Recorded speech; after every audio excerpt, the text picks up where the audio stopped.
karena berkatnya kita dapat berkumpul di sini dalam keadaan sehat walafiat untuk mengikuti rapat koordinasi pemberantasan korupsi terintegrasi dan penyerahan sertifikat PLN dan pemerintah daerah di Provinsi Nusa Tenggara Timur. Bapak Ibu yang saya hormati, sebagai upaya tertib hukum dan memenuhi aspek legalitas, PLN melaksanakan program percepatan pensertifikatan hak atas tanah aset-aset ketenaga listrikan. Sebagai sektor yang menjadi salah satu tulang punggung perekonomian nasional, maka kepastian dan kelancaran kegiatan operasi PLN di lapangan merupakan salah satu faktor utama untuk mendorong pertumbuhan pembangunan. PLN memiliki kurang lebih 100.000 parcel bidang tanah yang harus dilegalkan dan disertifikasi sebagai aset milik negara yang dipercayakan kepada PLN. Aset-aset tanah tersebut merupakan bagian dari tanggung jawab PLN untuk mengamankan, memelihara, menggunakan, sekaligus mendayagunakan dalam tugas kami menghadirkan terang ke seluruh pelosok negeri. Dari jumlah tersebut pada tahun 2019 baru sekitar 30% yang bersertifikat. Sebagian sudah kami kelola selama puluhan tahun, sehingga berdampak pada lambatnya proses sertifikasi jika dilakukan dengan cara konvensional. Namun, permasalahan-permasalahan aset yang tadinya gelap gulita tersebut saat ini mulai menemukan titik terang. Dalam penyelesaian tersebut, tentu ada pihak-pihak yang telah berjuang keras membantu PLN, bekerja dengan dedikasi dan loyalitas. Di sini ada Ibu Lili Pintauli, pimpinan KPK dan jajarannya, juga Wakil Gubernur NTT, Bapak Yosef Naisoi, beserta jajarannya, serta Bapak Kakanwil BPN NTT, Bapak Yakunias Walalayu. Dukungan KPK sebagai bagian dari bentuk upaya pencegahan tindak korupsi dalam menyelesaikan tanah-tanah negara yang dikelola oleh PLN membuat kami semakin dimudahkan. Juga Bapak Wakil Gubernur yang luar biasa dukungannya kepada PLN, kami sendiri merasakan pada saat terjadi musibah badai siklon beberapa waktu yang lalu, dukungan Pemprov Nusa Tenggara Timur luar biasa sehingga PLN mampu mengatasi masalah listrik padam pada saat terjadi musibah dengan baik. Kementerian ATR BPN juga telah membantu kami secara luar biasa dari tingkat pusat sampai ke tingkat kantor pertanahan di lebih dari 500 kabupaten dan kota di Indonesia. Juga pada semua pihak yang terlibat telah bekerja dengan sangat keras untuk menyelesaikan program sertifikasi aset PLN. Kami sungguh terharu dan membayangkan betapa para pegawai di lapangan bekerja dengan sangat keras untuk menyelesaikan permasalahan ini satu persatu. Mohon aplaus dan apresiasi untuk Bapak Ibu sekalian yang sudah bekerja luar biasa. Kami sekali lagi mengucapkan banyak terima kasih atas dukungannya. PLN mengawali program sertifikasi melalui kerjasama MOU dengan Kementerian ATR BPN tentang pendaftaran tanah dan penanganan permasalahan tanah PLN pada tanggal 12 November 2019. Kerjasama tersebut makin diperkokoh lagi setelah PLN mendapat dukungan dari KPK, di mana lembaga yang kita hormati dan kita cintai sebagai ujung tombak pemberantasan korupsi memiliki satu fokus, yakni pencegahan korupsi melalui pembenahan dan penyelamatan aset tetap BUMN. Dan kami di PLN sungguh beruntung karena PLN menjadi salah satu BUMN prioritas yang dipilih KPK untuk program pencegahan korupsi tersebut. Alhamdulillah, berkat dukungan dari berbagai pihak terhadap pelaksanaan sertifikasi, PLN telah menerima sebanyak lebih dari 20.000 sertifikat dengan nilai aset 6,3 triliun rupiah pada tahun 2020 dan lebih dari 12.000 sertifikat tambahan di tahun 2021 sampai dengan saat ini dari berbagai kantah BPN di seluruh Indonesia. Perolehan ini tentu masih akan terus bertambah hingga akhir tahun nanti. Untuk Provinsi Nusa Tenggara Timur sendiri, sepanjang tahun 2021, kami telah menerima kurang lebih 572 sertifikat dari BPN di Provinsi Nusa Tenggara Timur. Jumlah sertifikat tersebut akan terus bertambah hingga sertifikasi aset PLN di Provinsi Nusa Tenggara Timur mencapai 100%. Kami mengharapkan seluruh aset PLN secara nasional dapat tersertifikasi seluruhnya pada tahun 2023. Kami juga memohon dukungan dari Bapak Gubernur, Bapak Wakil Gubernur, Bapak Bupati, Wali Kota di Provinsi Nusa Tenggara Timur dalam penyelesaian kendala sertifikasi aset maupun dalam peningkatan pelayanan di bidang ketenaga listrikan di Provinsi Nusa Tenggara Timur.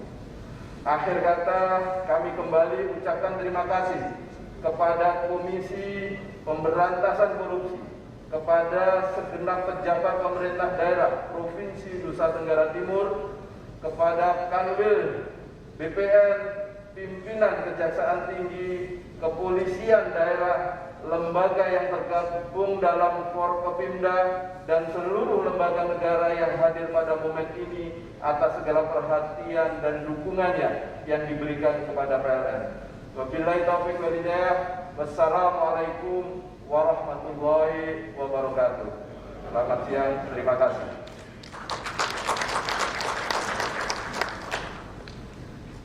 Bapak Ibu yang kami hormati dan kami kasihi, selanjutnya kita ikuti bersama sambutan Wakil Gubernur Nusa Tenggara Timur dan hormat kepada Bapak Dr. Andes Joseph Adrianus Naisul MM di sini. Assalamualaikum warahmatullahi wabarakatuh. Salam, salve, Om Swastiastu, Namo Buddhaya, salam kebajikan, salam sehat untuk kita semua.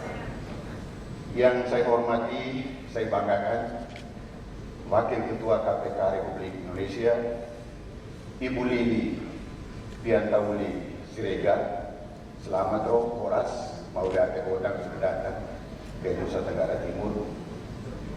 Para anggota Forkompinda Provinsi Nusa Tenggara Timur, tadi Pak Samsul panggilnya secara lengkap. Biasanya kalau ada acara-acara di Nusa Tenggara Timur, Forkompinda biasanya lengkap. Ya, biasanya harus lengkap, Pak. Dan tidak perlu diperingati, pasti lengkap. Semua hadir semua. Ibu Ketua DPRD Provinsi Nusa Tenggara Timur beserta para anggota,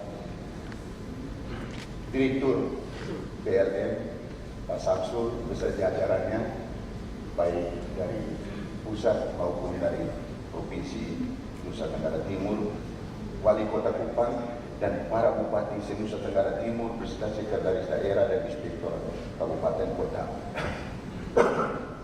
Ibu Lili semua Bupati, Wali Kota hadir secara fisik.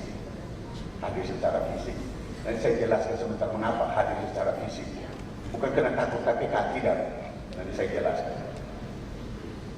Para Ketua DPRD Kabupaten Kota se-Nusa Tenggara Timur, pimpinan instansi pemerintah vertikal Provinsi Nusa Tenggara Timur, pimpinan cabang badan usaha milik negara, pimpinan badan usaha milik daerah pemerintah Provinsi Nusa Tenggara Timur, pengurus asosiasi dan organisasi profesi, pimpinan perangkat daerah lingkup pemerintah Provinsi Nusa Tenggara Timur, saya lupa tadi, pimpinan BPN pusat dan BPN provinsi, Ketua Pengadilan Tinggi, saya lihat dari ini silo dari sana, Pak.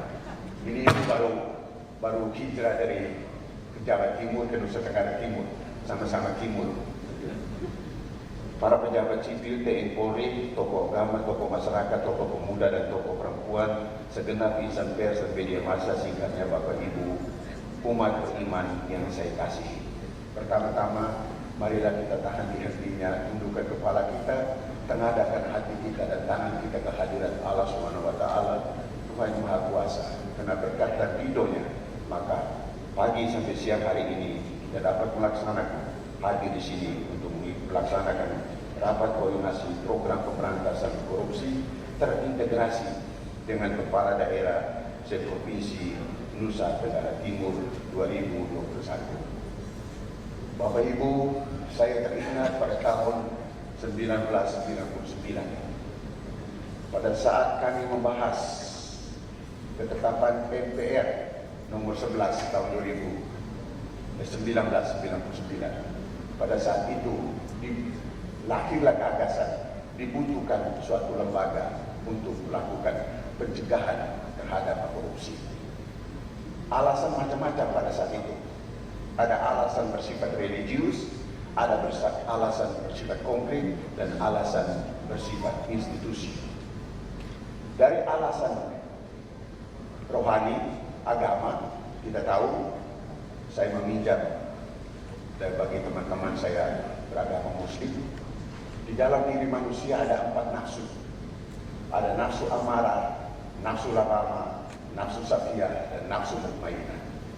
Amarah itu adalah orang yang suka marah-marah. Lawamah itu adalah orang yang serakah. Semua manusia pasti mau 200.000, senang 300, 300, 400. Itu kodrat manusia. Tapi ada yang namanya nafsu safiyah dan mutmainnah, yang di dalam Kristen namanya cinta dan kasih. Oleh sebab itu harus lahir satu lembaga untuk melakukan netralisasi atau melakukan di tengah-tengah untuk mencegah supaya jangan sampai amarah dan lawamah lebih besar daripada safiyah dan mutmainnah. Oleh sebab itu hari ini kehadiran Ibu Lili datang ke kita supaya kita bisa melakukan keseimbangan antara amarah dan lawamah dan safiyah dan mutmainnah. Tidak salah siapa-siapa kalau misalnya kita bisa mencegah korupsi. Karena kalau mencegah korupsi berarti kita mencegah supaya tidak ada nafsu amarah, tidak ada nafsu lawamah lebih tinggi daripada nafsu safiyah dan nafsu mutmainnah. Kemudian yang kedua, pengalaman saya kedua, Ibu Lili, pada saat kami sidang United Nations Against Corruption di St. Petersburg. Pada saat itu pertanyaan kepada negara-negara Asia, mengapa di Asia ada lembaga bersifat komite? Kenapa tidak bersifat permanen? Itu pertanyaan yang sangat prinsip pada saat itu, dan kami sama-sama satu tim dari Kejaksaan, dari KPK, dan dari Kumham. Waktu itu saya masih staf ahli Menteri Hukum dan HAM Asasi. Waktu itu kami juga kelam kabut mau jawab, tapi kami jawabnya tuh sama-sama saja, karena kami mengatakan bahwa ini berdasarkan 3 dimensi. Dimensi ideal, dimensi realistis, dan dimensi fleksibilitas. Tapi jawaban lebih konkret pada saat saya pas itu orang di Munchen. Pada saat itu kami mengatakan bahwa kami orang Indonesia, orang Asia adalah orang yang religius dan tidak biasa mencuri. Oleh sebab itu kami lakukan ini secara komite dengan komite korupsi Indonesia atau KPK, supaya nanti semuanya itu sudah berjalan bagus, sistemnya sudah tertata, maka lembaga-lembaga yang ada di dalam Indonesia ini bisa berjalan sebagaimana mestinya. Itu jawaban, dan mereka sangat memuji jawaban kita. Oleh sebab itu, Bapak Ibu, saudara-saudara sekalian, pada hari ini Ibu Lili, semua bupati datang. Apalagi dengan masa COVID ini. Masa COVID ini kalau kami tidak belanja, salah. Belanja juga salah. Apalagi kalau kami taruh uang tidak belanja, ini salah semua. Oleh sebab itu saya kira mari kita cari satu modul yang bagus supaya semuanya tidak bukan salah, tapi supaya tidak keliru. Jangan sampai nanti dalam pelaksanaan di bawah bisa terjadi deviasi atau penyimpangan. Saya kira teman-teman yang hadir sini sepakat dengan saya supaya kita bisa bahas bersama. Terlebih pada hari ini dengan PLN, karena PLN ini NTT ini selalu ada singkatan. Yang tadi saya katakan Nusa terindah toleransi, tapi di dalam PLN itu nanti terang terus Bu. Tapi Pak Samsul, kami masih di ETT itu masih ada Nusa terang tenggelam. Jadi ada yang terang tapi ada yang tenggelam juga. Tapi puji Tuhan Pak Samsul, pada saat saya dan Pak Victor masuk di Nusa Tenggara Timur, tingkat elektrifikasi kami 62%. Puji Tuhan, alhamdulillah hari ini kita bisa mencapai 94-96%. Terima kasih Pak Agus dan Niko, Pak Samsul sudah bekerja keras dengan pemerintah daerah. Bapak Ibu, saudara-saudara sekalian, visi pembangunan jangka menengah pemerintah Provinsi Nusa Tenggara Timur adalah NTT bangkit, mewujudkan masyarakat sejahtera dalam bingkai negara kesatuan Republik Indonesia. Dan visi kelima dari visi dimaksud adalah mewujudkan reformasi birokrasi pemerintah untuk meningkatkan kualitas pelayanan publik. Saya kira kita sudah banyak sekali undang-undang, ada undang-undang mengenai pelayanan publik. Di situ diwajibkan harus ada NPP, maklumat pelayanan publik. Jadi masyarakat harus tahu mereka haknya apa, kewajibannya apa, sehingga tidak terjadi deviasi dan sebagainya.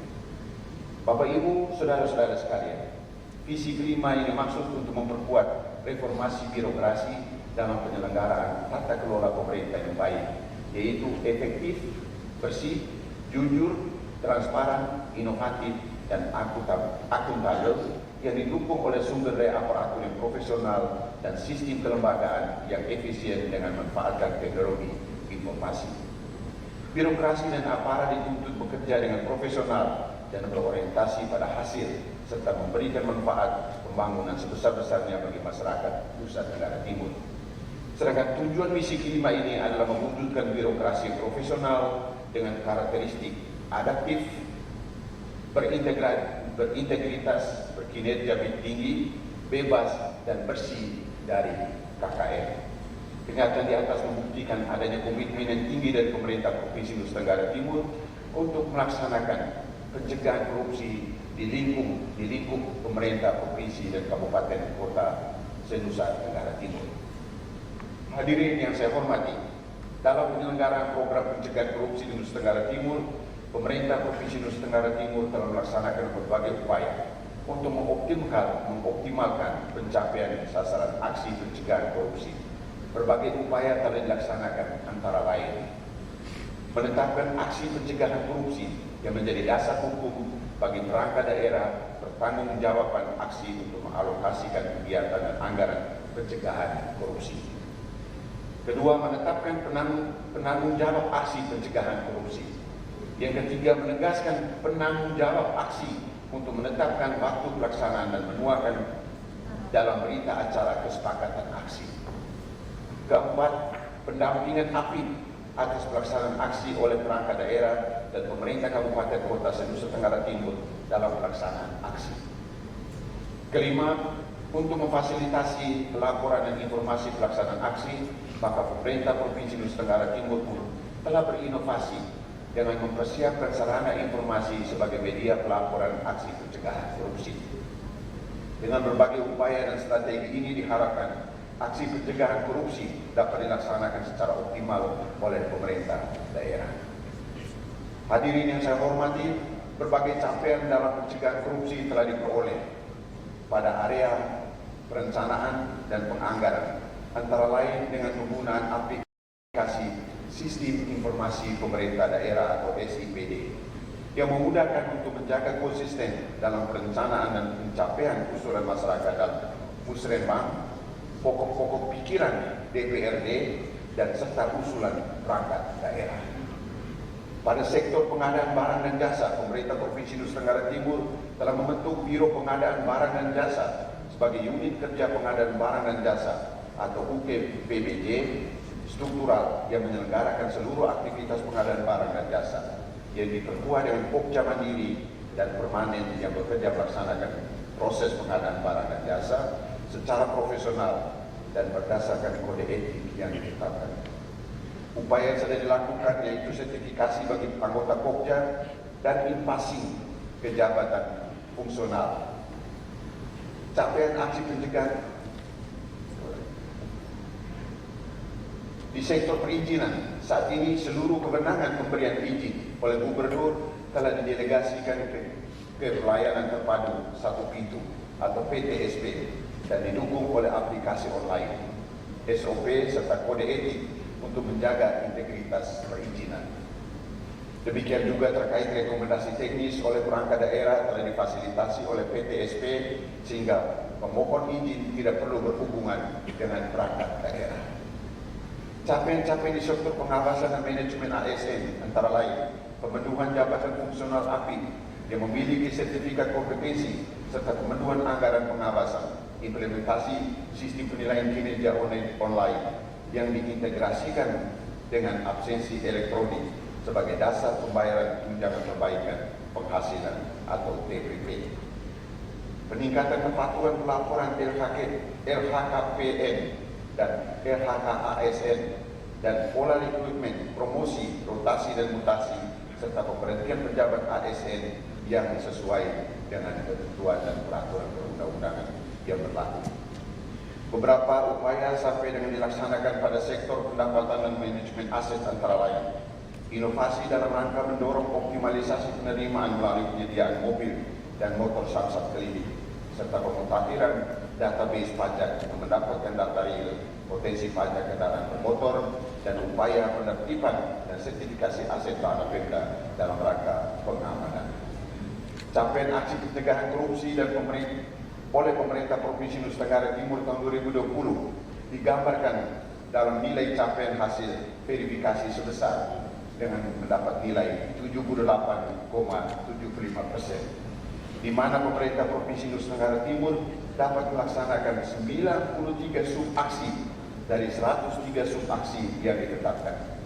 Bahkan hasil pelaksanaan program strategi nasional pencegahan korupsi tahun 2020 menempatkan pemerintah Provinsi Nusa Tenggara Timur pada peringkat ke-6 dari 37 provinsi dengan skor sebesar 75,78%. Ibu Lili, kami belum puas dengan dapat level ke-6, mudah-mudahan kami naik tingkat lagi bisa level 4, level 3 sampai level kedua dan level 1.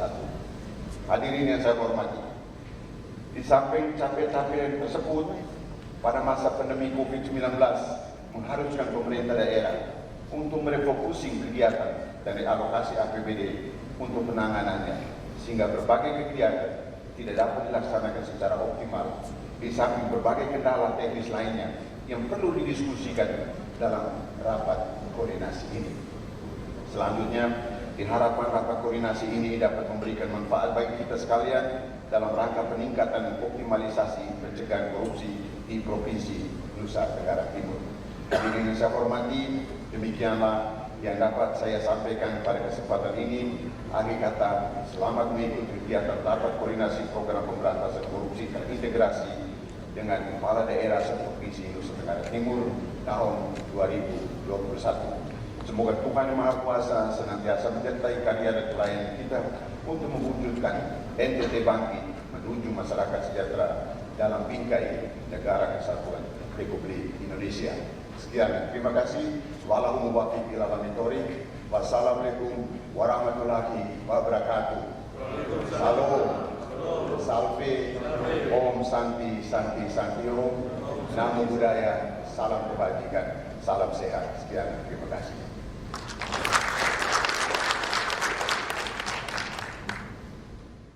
Peserta rapat yang kami hormati dan kami kasihi, selanjutnya kita dengarkan bersama arahan pimpinan KPK Republik Indonesia dan hormat kepada Ibu Lili Pintauli Siregar. Izinkan saya membuka masker Bapak Ibu sekalian.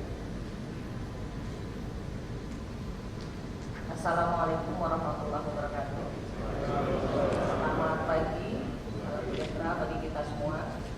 Shalom, Om Swastiastu, Namo Buddhaya, salam kebajikan, salam sehat untuk kita semua. Alhamdulillah, Rabbil Alamin, pada pagi hari ini kita dapat bertemu dan berkumpul dalam kegiatan yang sangat penting, khususnya untuk Provinsi Nusa Tenggara Timur, yaitu pusat terindah toleransi, kata Pak Wasisto. Yang kami hormati Bapak Wakil Gubernur Tangerang Timur, Bapak Yusuf Naisui. Salam kenal Bapak. Yang kami hormati Ibu Ketua DPRD Provinsi Nusa Tenggara Timur, Ibu Emilia. Yang kami hormati Bapak Kapolda, Bapak M. Latif dan jajarannya.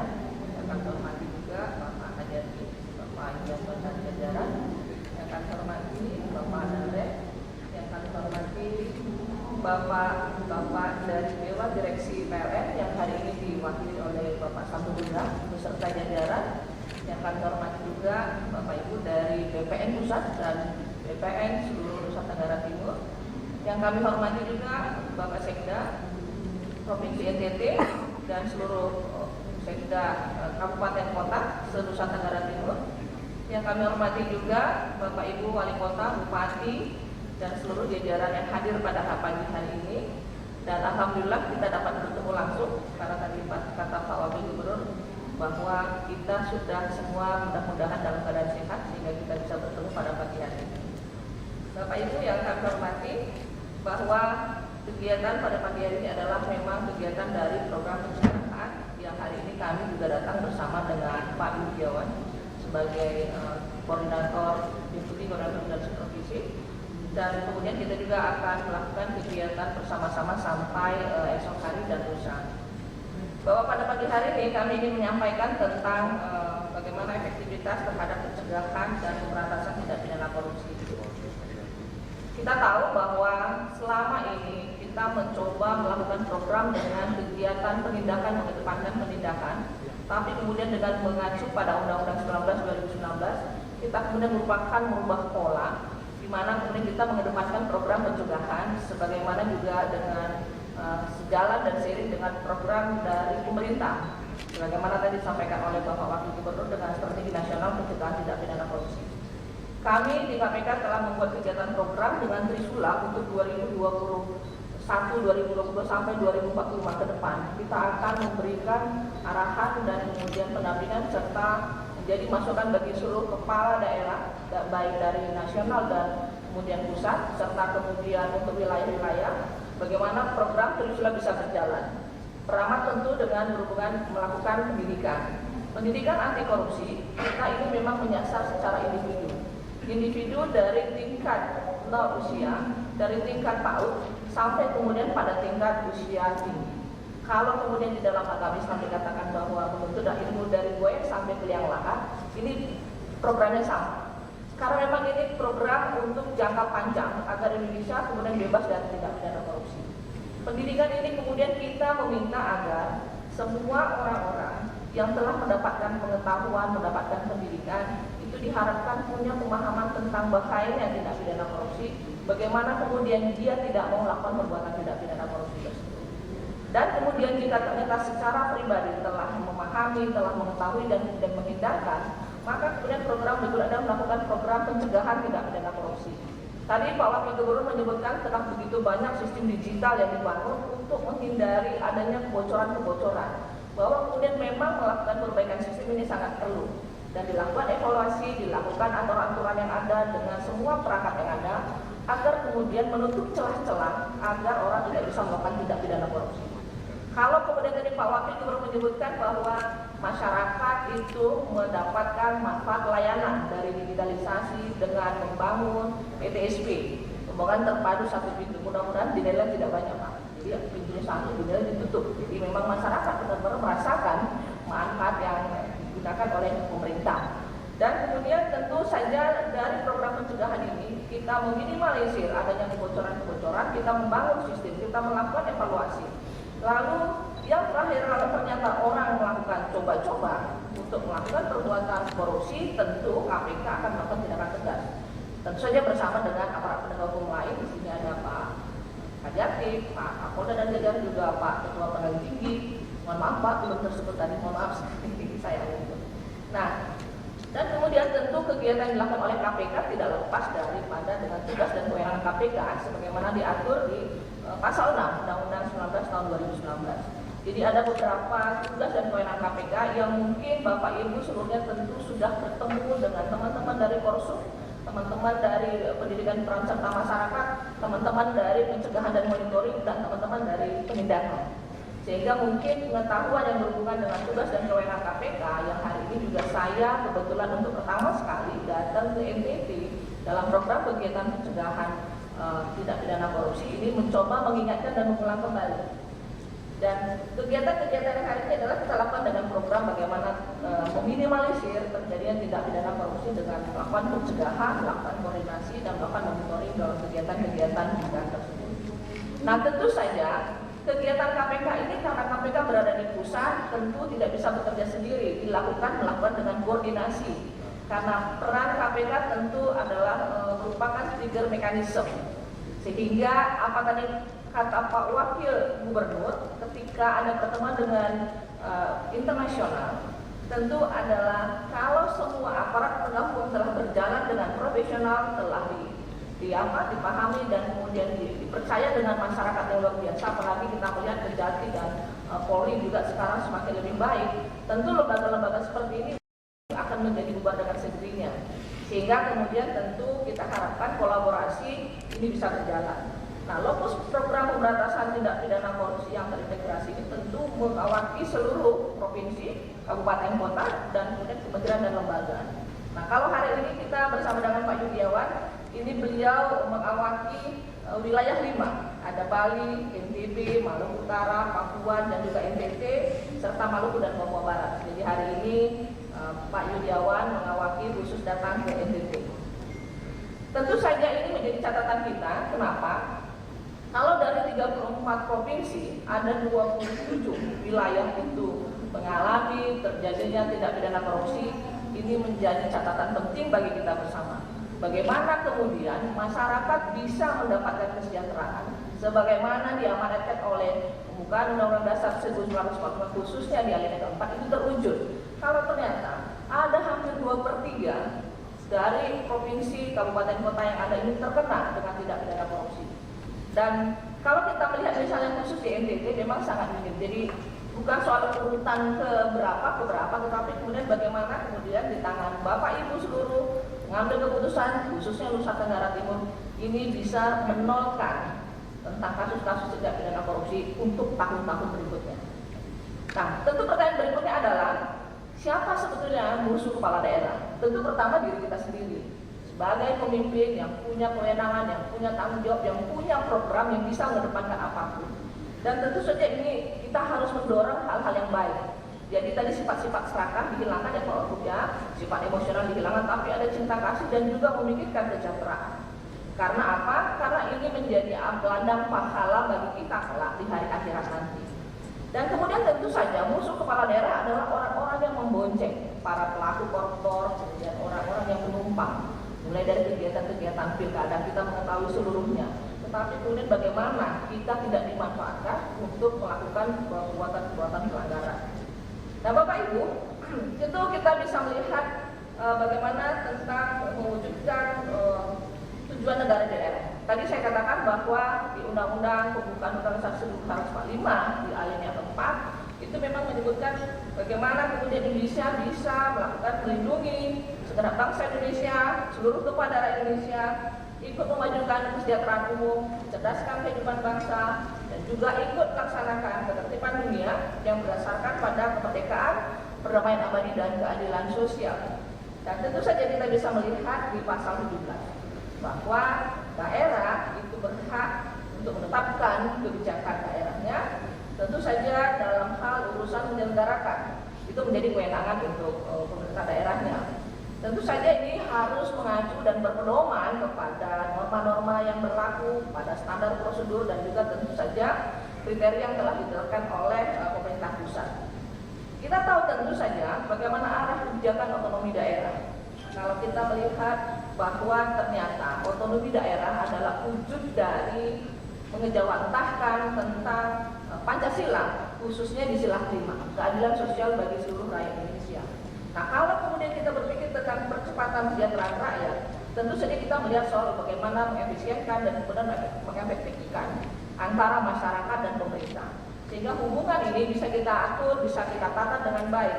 Bagaimana kemudian peran kita sebagai pengambil keputusan itu meningkatkan pelayanan, kemudian bagaimana memberdayakan masyarakat, kemudian bagaimana meningkatkan daya saing daerah. Karena kita harus memikirkan untuk kesejahteraan masyarakat. Nah, juga bagaimana menjalin relasi hubungan antara pusat dan daerah, dan juga bagaimana tentang menggali potensi beragaman, keanekaragaman daerah, dan juga tentang peluang dan tantangan persaingan global. Kita tahu bahwa NTT itu adalah provinsi yang sangat menjadi diminati oleh internasional, khususnya dalam hal pariwisata. Dan tentu saja ini jiwa-jiwa pariwisata, jiwa-jiwa menggali potensi, termasuk SDM yang dibangun, itu juga harus mendorong agar kemudian terdongkrak pendapatan daerah seluruh provinsi NTT.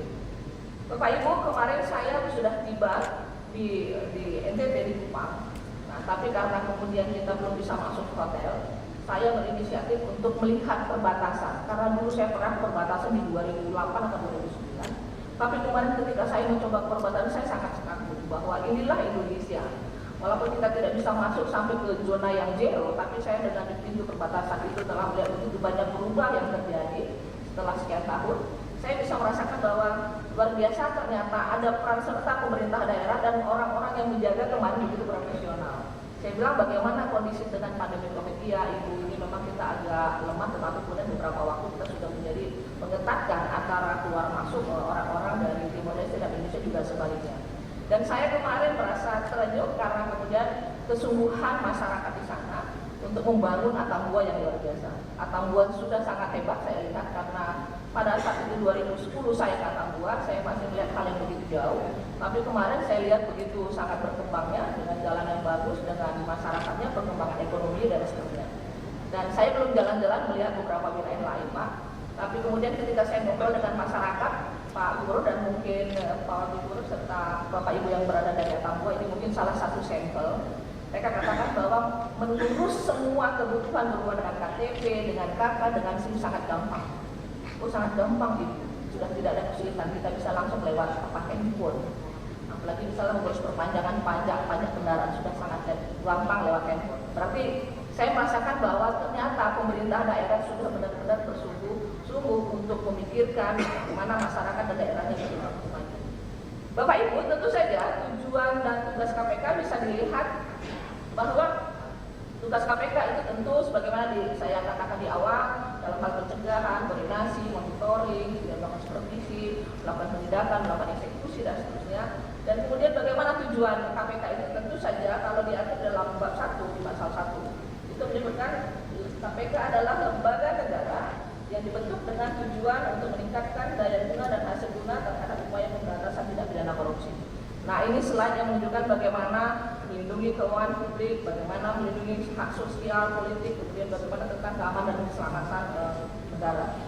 Jadi tujuan kita adalah sama-sama memang meminimalisir terjadinya kecurangan, terjadinya kehilangan uang begitu banyak agar masyarakat bisa sejahtera dan kemudian bagaimana Indonesia bebas dari tindak pidana korupsi. Bapak Ibu yang kami hormati, kalau menggunakan Undang-Undang 31 1999 itu sebetulnya ada 30 jenis tindak pidana korupsi, tetapi kemudian kita membuat klaster pengelompokan menjadi 7 agar ini kemudian menjadi ingat dan kita menjadi tahu dan paham, memudahkan bagi kita, oh ini masuk klaster apakah ini tidak pidana korupsi atau bukan, ini boleh saya lakukan atau tidak, sehingga kita bisa waspada pada saat membuat perencanaan, pada saat melakukan kegiatan, pada saat melakukan eksekusi atas semua perencanaan yang telah kita lakukan. Dan kemudian ini tentu menjadi catatan dan ingatan kalau Bapak Ibu bisa melihat beberapa kasus yang ada, ini tidak jauh-jauh dari 7 hal tersebut. Dan kami juga melanjutkan bahwa ternyata yang terbesar tindak pidana korupsi itu adalah 750 jumlahnya itu berhubungan dengan suap, dan suap. Kalau ketangkap lagi urusannya suap, ketangkap lagi urusannya suap. Nah, lalu ini sangat besar walaupun ini dari 2004 sampai dengan Maret 2021. Ini belum yang ada di Pak Kajati, di Pak Kapolda, masih melalui KPK yang menangani kasus tersebut. Dan kemudian suap dalam hal apa?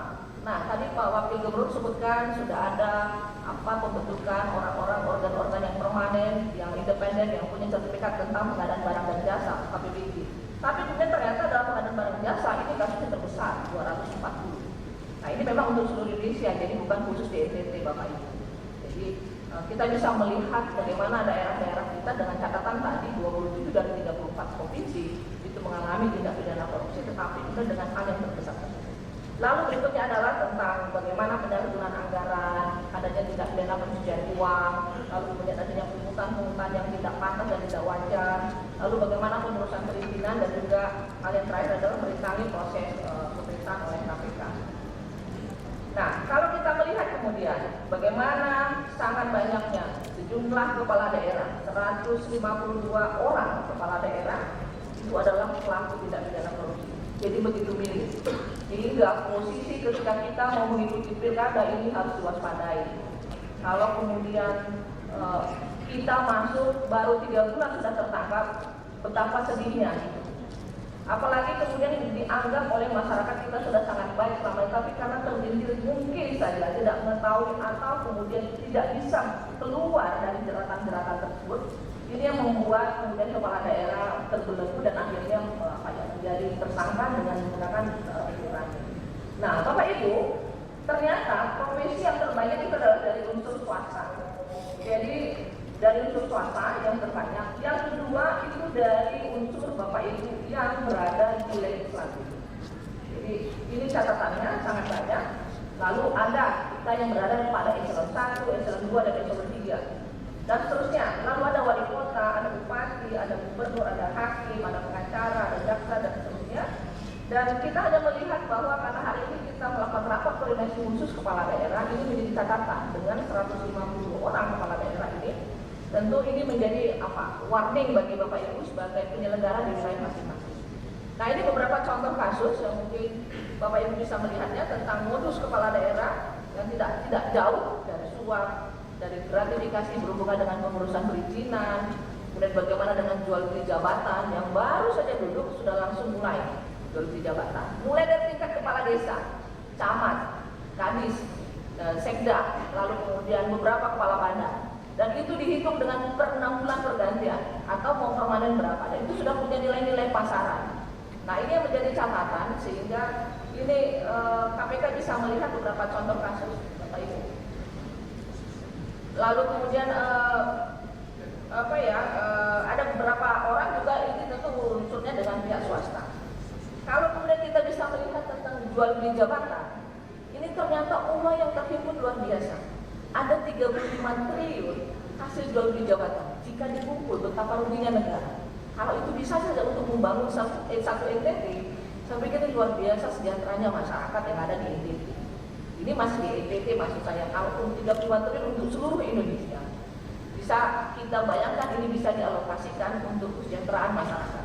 Dan ini telah punya daftar jual beli jabatan. Lalu sudah ada slot-slot harganya dan itu menjadi pasaran dan ini menjadi rahasia umum bagi masyarakat. Nah, ini ada beberapa contoh kasus jual beli jabatan yang ditangani oleh KPK selama ini. Ada beberapa kabupaten, mulai dari kabupaten-kabupaten yang ada di Jawa Tengah, yang ada di Jawa Timur, kemudian yang ada di Sumatera Utara, yang ada di Jawa Barat, dan ada yang sedang berkembang gitu. Sehingga kemudian agar menghindari ada 152 kepala daerah, menghindari adanya jual beli jabatan, menghindari adanya pengurusan perizinan, menghindari adanya tentang pengadaan barang dan jasa dan seterusnya, serta penyalahgunaan anggaran, KPK itu melakukan 8 area program pemberantasan korupsi yang terintegrasi. Tentu Wakil Gubernur, Bapak Bupati, Wali Kota, kemudian Kepala Daerah tentu paham dengan 8 area tadi. Dan tentu saja kegiatan-kegiatan ini kami akan melakukan monitoring dan membantu jika ternyata ada kesulitan-kesulitan yang dialami oleh Bapak Ibu sekalian. Nah, ini tadi Pak Wakil Gubernur menyebut tentang penting untuk taat tentang mendaftarkan LHKPN. Ini ada catatan Bapak Ibu tentang LHKPN tahun pelaporan 2020 per 17 Oktober 2021. Bapak Ibu bisa melihat masing-masing wilayahnya apakah kemudian sudah 100%, tapi kemudian saya melihat ini ada yang masih rendah Bapak Ibu. Ada yang misalnya Kabupaten Ngada Pak, itu hanya sekitar mungkin 54 atau 46%. Jadi bagaimana mendongkrak itu Pak Gubernur, Pak Wakil Gubernur dan Bapak Ibu di DPRD dan Wali Kota Bupati sekalian serta Pak Sekda itu bisa mendongkrak Bapak Ibu untuk bisa meningkatkan mencapai menjadi 100%. Jadi ini masih belum terlambat. Lalu ada catatan lain adalah tentang berapa yang belum lengkap, berapa yang sudah lengkap, dan kemudian seperti apa jumlah pelapornya. Nah, ini juga ada catatan untuk khusus legislatif, Ibu Ketua. Mungkin Ibu Ketua bisa mengkoordinasikan dengan Bapak Ibu yang ada di DPRD Kabupaten Kota se-NTT. Ada hampir saya lihat sampainya luar biasa dan ada kesadaran untuk melaporkan, walaupun ini satu Kabupaten Sika masih 46,15% melaporkan LHKPN-nya, tetapi yang lain alhamdulillah itu sudah di atas 80%. Ada satu lagi mungkin Kabupaten Sumba Barat Daya. Saya tidak paham, mungkin apakah lupa, apa mungkin kesulitan untuk menyampaikan LHKPN-nya melalui email atau melalui catatan-catatan itu bisa berkomunikasi. Karena saya yakin Bapak Ibu tentu punya kontak teman-teman Korsub wilayah seluruhnya. Pasti ada punya grup-grup yang bisa berkomunikasi dengan Pak Yudiawan, dengan Pak Prismon dan teman-teman yang memang bisa setiap waktu hari libur pasti terbiasa untuk diganggu. Nah, tentu kita berharap dan kita mengapresiasi Bapak Ibu yang telah melaporkan LHKPN-nya tepat waktu, yang patuh melaporkan dengan jujur dan baik, dan juga tentu akurasi terhadap beberapa hal kelemahan tadi itu harus menjadi atensi bersama. Nah, jadi kami ingatkan Pak ya, jangan lupa untuk tepat waktu melaporkan LHKPN-nya. Nah, kalau terkait dengan gratifikasi, kalau kita melihat gratifikasi laporan dari Provinsi NTT Kabupaten Kota, kelihatannya memang tidak ada gratifikasi atau memang tidak ada yang menyampaikan, jadi diam-diam saja. Kalau kita melihat di 2021 itu memang nihil, tidak ada.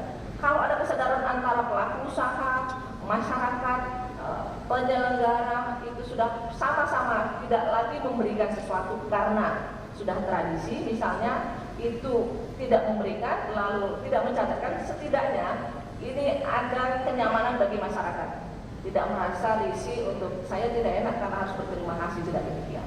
Pengusaha juga tidak demikian, kesulitan untuk menambah anggaran dari program yang memang akan diusulkan untuk membangun sebuah proyek. Nah, ini kemudian untuk penerbitan sertifikat dalam program kerja ini berhubungan dengan NTT, pasti bersama dengan bapak-bapak dari BPN, dan kemudian kita bisa melihat jumlah penerbitan sertifikat ini.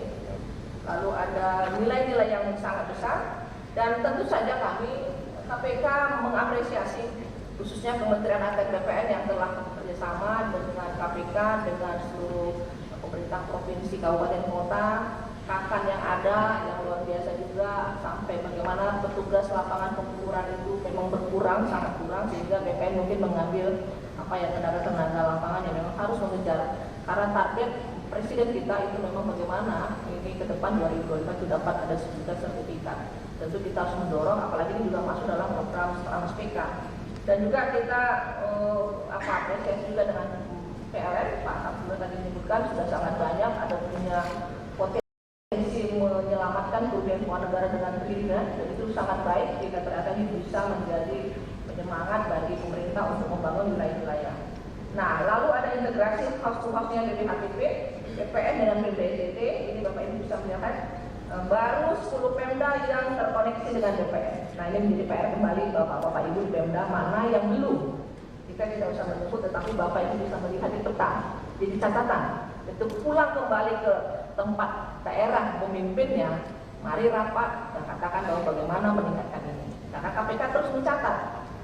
Nah, ini ada rekapitulasi hasil inventarisasi data sertifikat tanah PT PLN untuk tahun anggaran 2021 sesuai dengan rekapan dari Kanwil BPN Provinsi NTT. Kita mengambil dan berkoordinasi dengan Kanwil BPN. Jadi tidak KPK berdasarkan, tapi dalam hal rapat-rapat koordinasi tadi Bapak Ibu telah melihat video yang diputarkan oleh Pak Samsudin dan tim. Itu kan salah satu dari tata cara kita untuk menyelamatkan aset khususnya wilayah-wilayah yang ada dengan PLN. Nah, Bapak Ibu, ini kita juga punya lampiran target dan realisasi aset tanah pemerintah provinsi dan pemerintah kabupaten kota se-provinsi Nusa Tenggara Timur. Ini untuk tahun anggaran 2021. Terlalu halus Bapak Ibu ya. Nanti mungkin Bapak Ibu bisa meminta Bapak Ibu yang kami hormati dan kami kasihi, selanjutnya kita saksikan bersama penyerahan sertifikat aset tanah PT PLN Persero dan pemerintah daerah di wilayah Nusa Tenggara Timur dari Kementerian ATR BPN.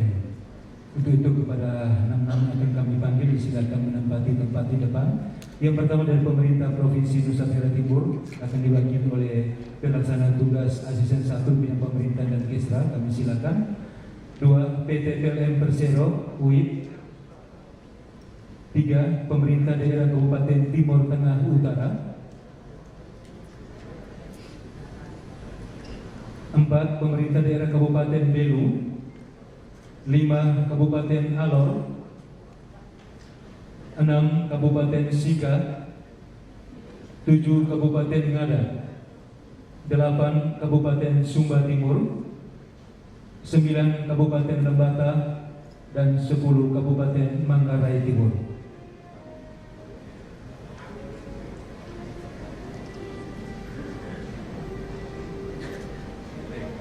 Mohon izin dari PLN, Pak Direk, kami silakan untuk menerima sertifikat.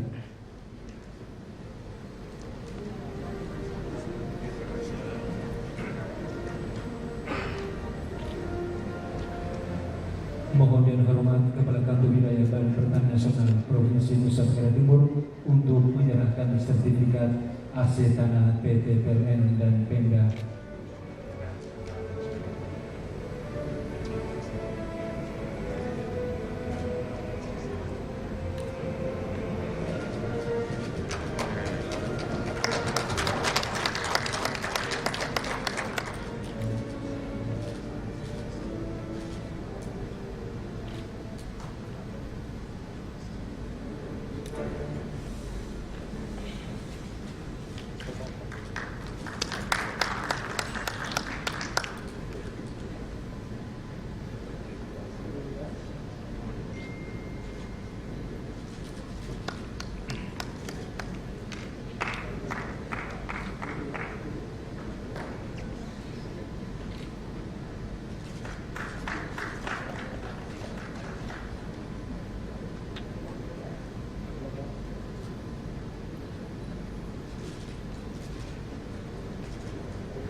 Baik, Bapak Ibu undangan yang kami hormati, untuk PT PLN Persero, sertifikat tanah yang diserahkan pada hari ini dari Januari sampai dengan Oktober 2021 adalah sebanyak 572 sertifikat.